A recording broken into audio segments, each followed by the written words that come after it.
Today we're going to do something a little bit different, bit of an experiment, bit of a science project. So this is the Weber 3236, or the Empi version on my 2 litre CU T25 engine.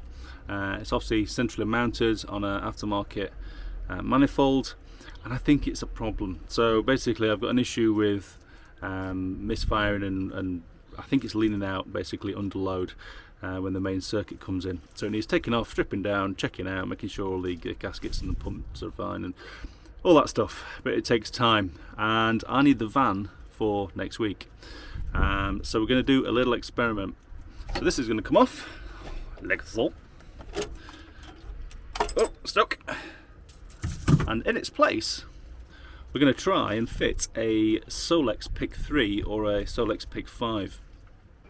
This is how the PICT5 used to sit on the old 1600 CT on the single manifold, and looking to create something similar.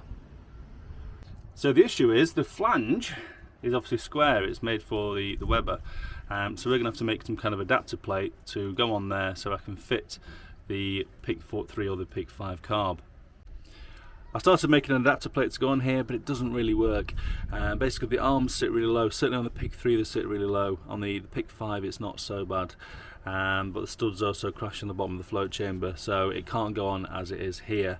So what we're going to have to do is build a little neck on here and a flange to sit the carburettor on, which is the right shape, and it will raise the carb up by about 1.5 to 2 inches to about there, which isn't ideal because it makes it really close to the deck lid. Now it should go under the deck lid, but I'm not sure we'll get a filter on there. So as a long-term solution, as it is, it's not really a goer. However, it should get me on the road short term, just to get the van moving off the drive, and also we can confirm that the problem is the other carburettor. Gonna chop me a new flange. Automated hole saw drilling. Oh, you know it's genius. Okay, I've got my plates. We're going to have to fill these 2 holes up now. Got a little bit of tube. I've got a little flange. Not very neat because I had to use a plasma cutter. Right, let's get the magic melty stick out. And we have one adapter plate. Not the super neatest thing in the world, but it will do. So I'm going to give it a lick of paint just to protect it, and let's give it a try. The man from Del Monte. He said yes. Chuck on a carb. On the current 3236 that's on the engine, I created a bracket. The bracket goes from the block down there, look, up to the side of the carburettor. And what it was with this particular manifold and carb setup is I found there's a lot of movement and twist in the carb when the engine was running. And I thought that I'd just end up with things coming loose and leaking, because basically all the energy is going through these rubber mounts, nothing else. So I wanted to stop that and made the bracket. If you're going to use today's little carb experiment for anything more than a 5-minute test, you may need to create something similar. The gasket's kind of in the way because it's got a centre section, but it's just floating around doing nothing. So we're just going to chop out the centre section so our central inlet manifold can breathe easily.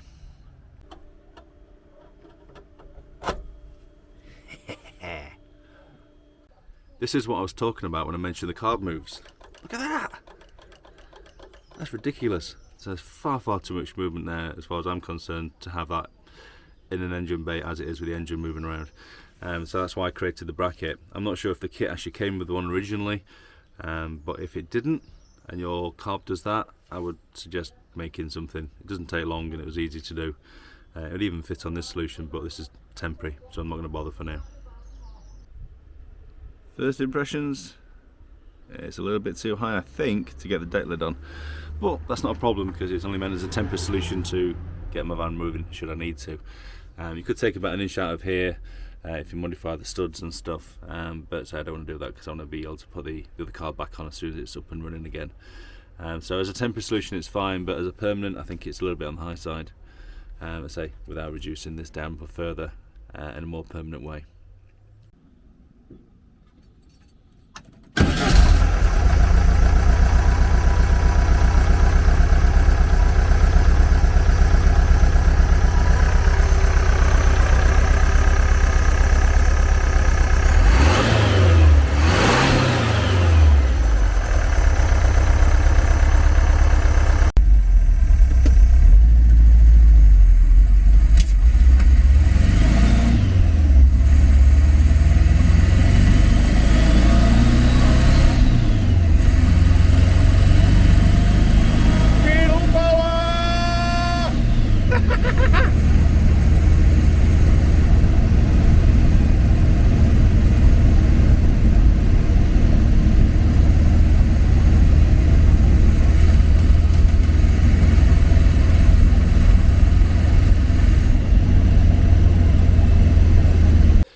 So can you fit a Beetle carburettor to a T25 2 litre CU?